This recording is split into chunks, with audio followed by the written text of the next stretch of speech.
In the headlines, Nigerian ambassador to Sudan cries out, calls for patience from parents and students. National Population Commission assures of readiness to conduct census despite postponement. Socio-Economic Rights and Accountability Project sues INEC over failure to probe governors, deputies on electoral violence. And on the foreign scene, Sudanese police deploy Central Reserve units to secure Khartoum. Hello and welcome to the news update on Trust TV. I am Ayuba Ilya. Thanks for joining.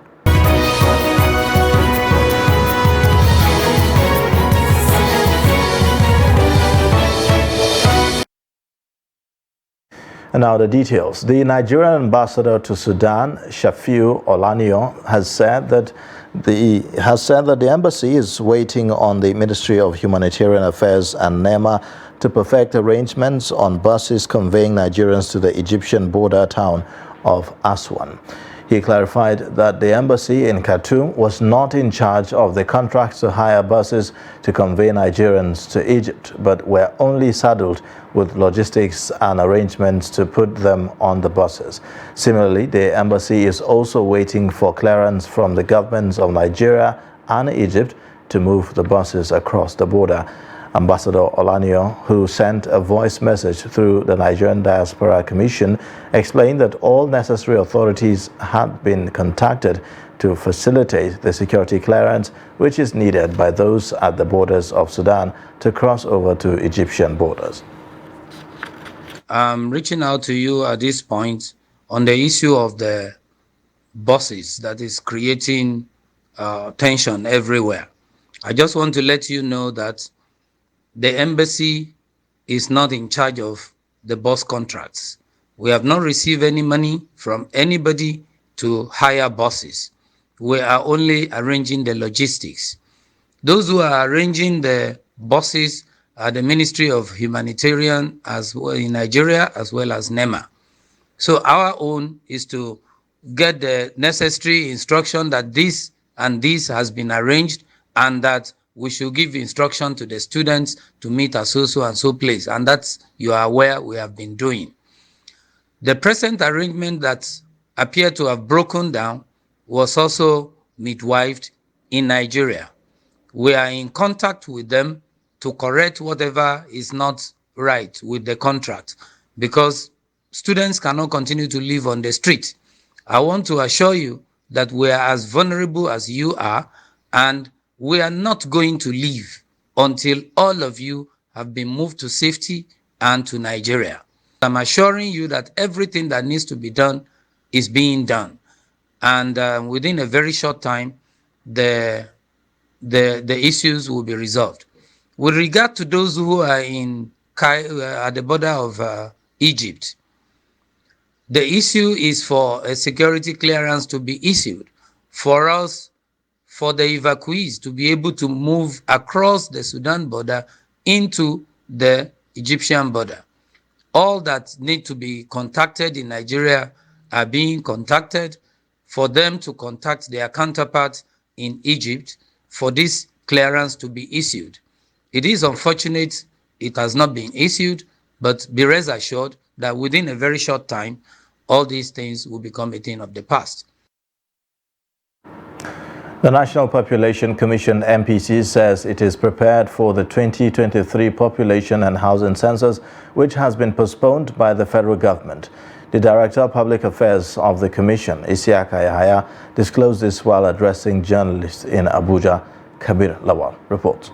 The National Population Director, Public Affairs, Isiaka Yahaya, said the NPC is fully prepared to carry out its functions, despite the rescheduling of the 2023 National Population and Housing Census.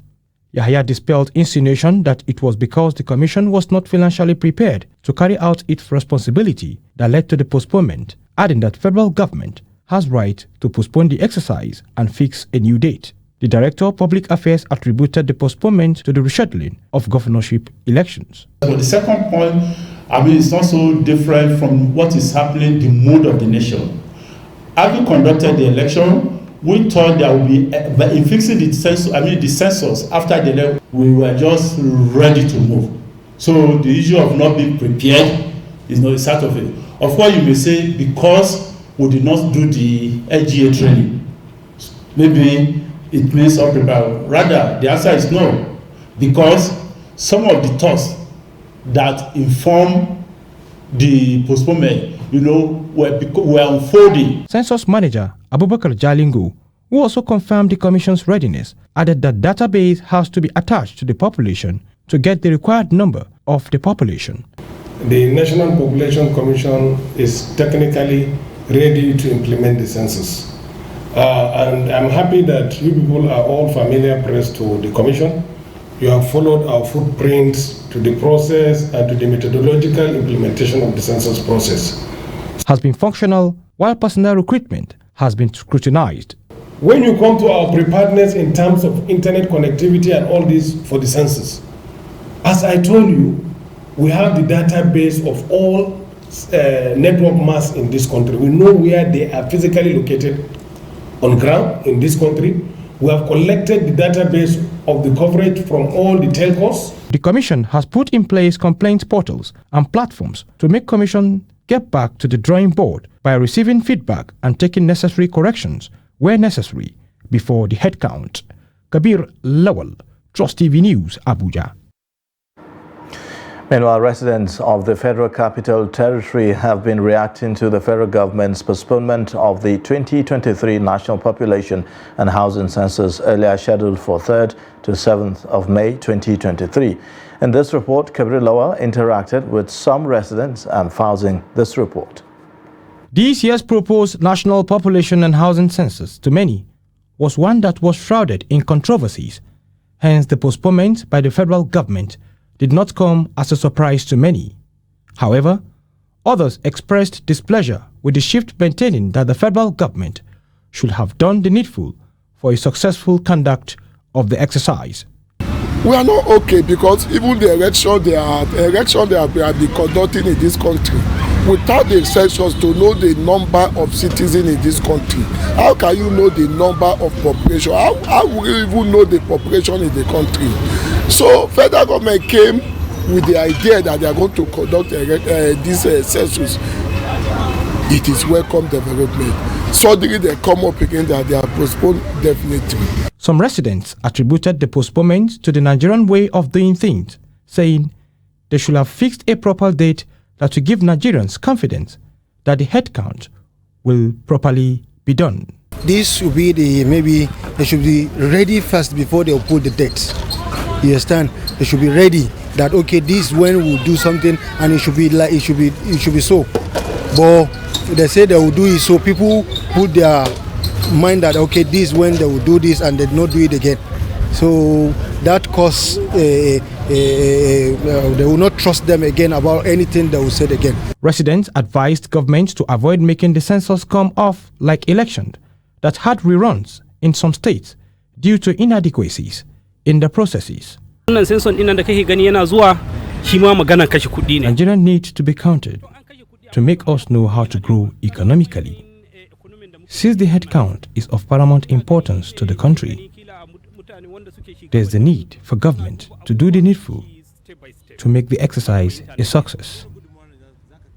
I'm appealing to the government to fix it, to give the less privileged a sense of belonging and make them participate in the subsequent exercise. I just felt neutral because Nigeria government, we have used to it. Even at the first instance, the population census, they don't need any ceremony. They can easily do this thing without we are taking dates. We are like an election.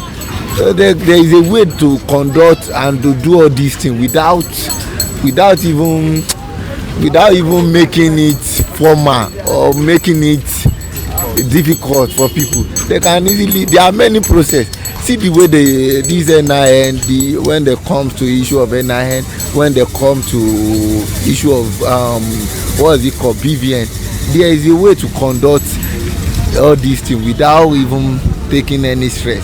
They called on government to do the needful for the success of the National Population and Housing Census. Kabir Lawal. Trust TV News, Abuja. Socio-Economic Rights and Accountability Project SERAF has filed a lawsuit against the Independent National Electoral Commission over alleged failure to investigate allegations of electoral violence and electoral offences, including bribery against some state governors and their deputies during the 2023 elections. According to reports, the recently concluded presidential and National Assembly elections and the governorship elections in some states witnessed widespread reports of voter suppression, voter intimidation, and destruction of or theft of election materials by political party agents and thugs across 6 geopolitical zones. In the suit filed last Friday at the Federal High Court Abuja, SERAF is asking the court for an order of mandamus compelling INEC to seek the appointment of independent counsel to investigate allegations of electoral offences against state governors and their deputies during the 2023 elections. Residents of Makurdi, the Benue State capital, have called on political actors in the 2023 general elections to abide by the peace accords they signed prior to the election. They also want winners of the polls to carry all Nigerians along to ensure that everyone gets a sense of belonging. The call is coming amid provoking statements from actors who participated in the elections and their supporters across the country.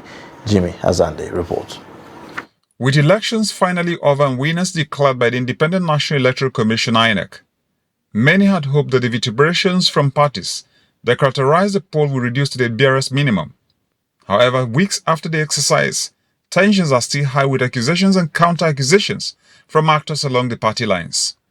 This is why Makurdi residents are calling on winners to ensure that their supporters and parties remain magnanimous in victory, while losers should display the spirit of sportsmanship, since politics is a game where winners and losers are bound to emerge. Those who did not make up, who did not win in the election, they should learn their lessons and adjust themselves and prepare themselves for subsequent elections, rather than inciting electorates to, cause violence in the system. I think that is for those who lost the election. And for those who won, they should see those who did not win as also citizens of Nigeria, and as those who are also partners in the development of this country. I will expect that they harmonize, they collaborate with those who didn't win to see how they can bring their ideas to bear. My advice for them is that it's not that they are the best ones in this life. It is God that has made those arrangements for them to win the election.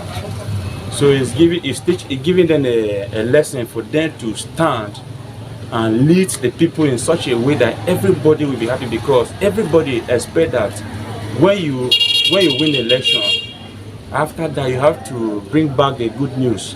Others are, however, keen to know the blueprint of the president-elect, Bola Ahmed Tinubu, to have an idea of the focus of the incoming administration, even as they believe that Tinubu has what it takes to make a positive impact on the nation. My expectation is that if that document can be translated into a strategic plan, which I hope they will do, with strategic directions, some kind of developmental agenda for this country that links up the past, that is the Buhari's administration, with the present, then we're hoping that we're going to have a more robust, nation to come, dynamic, and of course the kind of nation, where we begin to experience some level of economic prosperity that can accommodate the teeming population of this country. One significant thing about the blueprint is that it took into cognizance the youthful population of this country, the joblessness, the unemployed, state of the nation, and what we can do with our youth resource. Tinubu is keen about that. And even in his victory speech, which he gave, you can clearly see him reflecting that again and again. He's somebody who understands what is the Nigerian challenge. He knows it. 29 May will usher in a new set of leaders in Nigeria, amid post-election tribunal cases challenging winners at all levels. It is left to be seen who takes the oath of office, where the elections were held, as stipulated by the laws of the land. The United Nations World Food Programme has raised the alarm that 4.3 million Nigerians in Borno, Adamawa and Yobe states will likely face severe hunger between June and August 2023.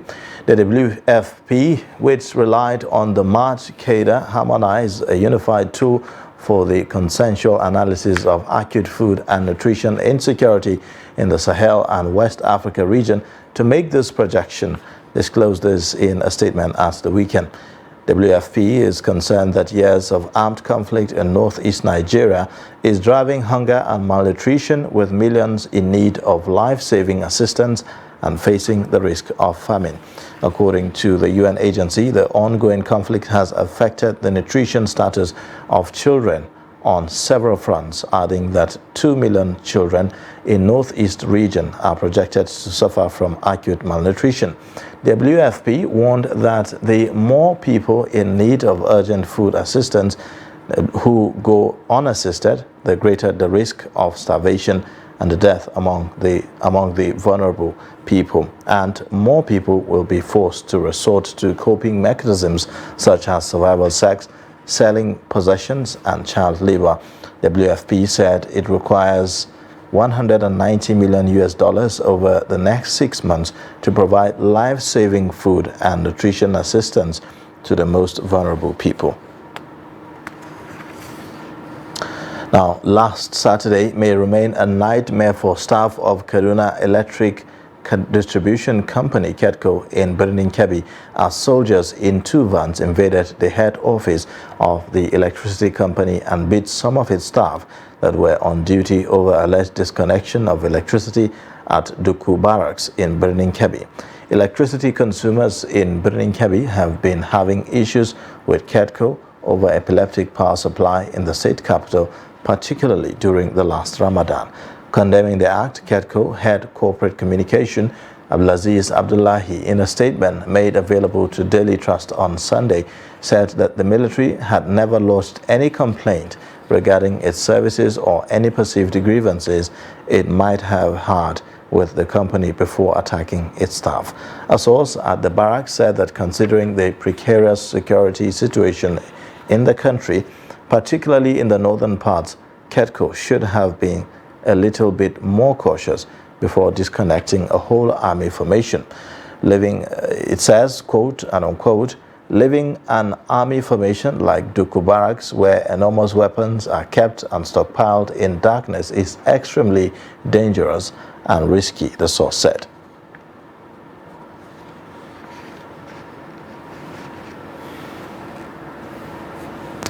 You're watching the news update on Trust TV. Coming up shortly,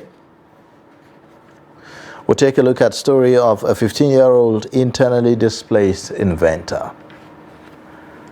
Details of this and more after the break.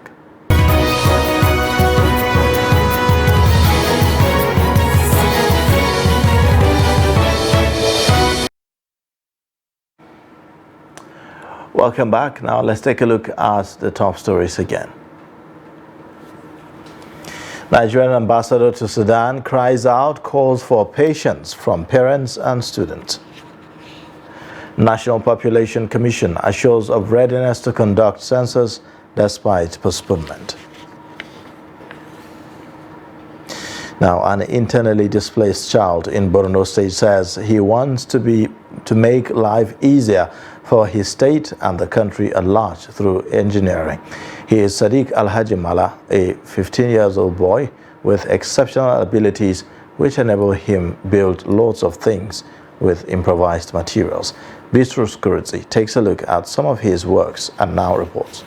At the peak of the insurgency in the northeast region, Abadam local government was not spared from Boko Haram attacks and destruction, which displaced thousands of communities in 2014. The parents of 15-year-old Sadiq Mala were also affected as they were forced to relocate to Auno in Maiduguri. Despite the financial challenges that hampered his desire to further his education, Sadiq has a unique ability of constructing replicas of machines and tools with improvised materials. His fabrications include aeroplanes, tricycles, cars, and many more.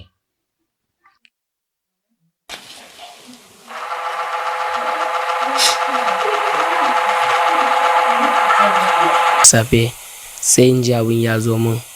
Some nights in my sleep, I dream of innovative things, and when I wake up, I fabricate it. I get my materials using the money I make from hawking sachet water. I split the money to two, one for my mom, then the other I save it to get these items. I dropped out of school because there is no money to start secondary school education. He believes that when he becomes an engineer, his inventions in the future would make life easier for people, as inspired by the good works of the state governor, who is his role model.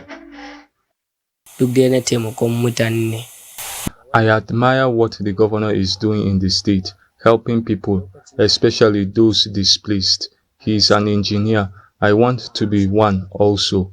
I want to invent things too, like the tractor I made.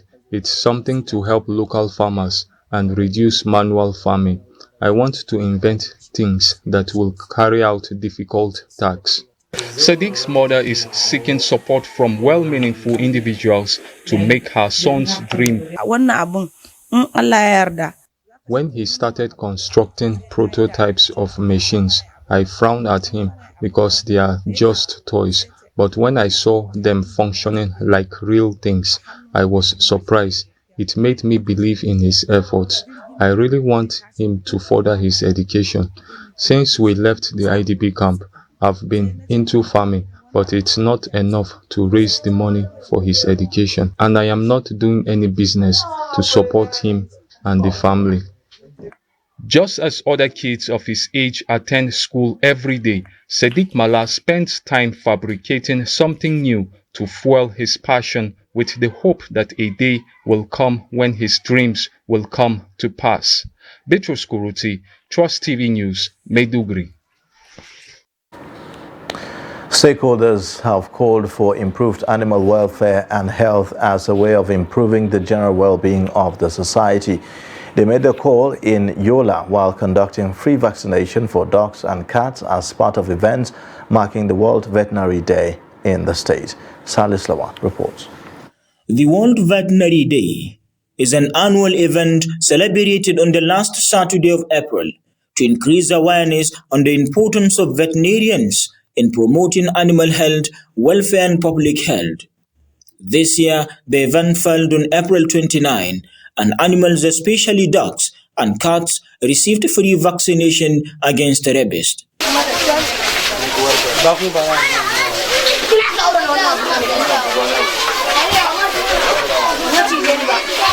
Stakeholders said the aim is to recognize the hard work and dedication of veterinary professionals in protecting the health and safety of animals and humans alike. So in Adamawa State, for this year's World Veterinary Day, we have decided to bring our work, to bring the vaccination closer to the people as much as possible. That is why we are doing it here. We have never done it before. And the uniqueness of this year's is we are doing it in different points now in Yola. We have 2 in Yola South and 2 in Yola North. I want public also to know that vaccination of pets, especially dogs and cats, against rabies is very, very important because of the danger of rabies. Some owners of dogs and cats expressed happiness with the free vaccination offered to their animals. The day is geared towards celebrating the effort made by veterinarians worldwide, while also serving as a platform for the global veterinary community to come together and seek support for their work. Salis Lawan, Trust TV News, Yola.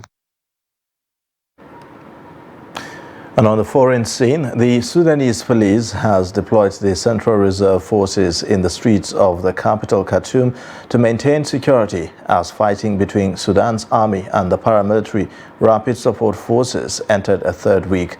UN Secretary General Antonio Guterres said on Saturday that there is no right to go on fighting for power when the country is falling apart.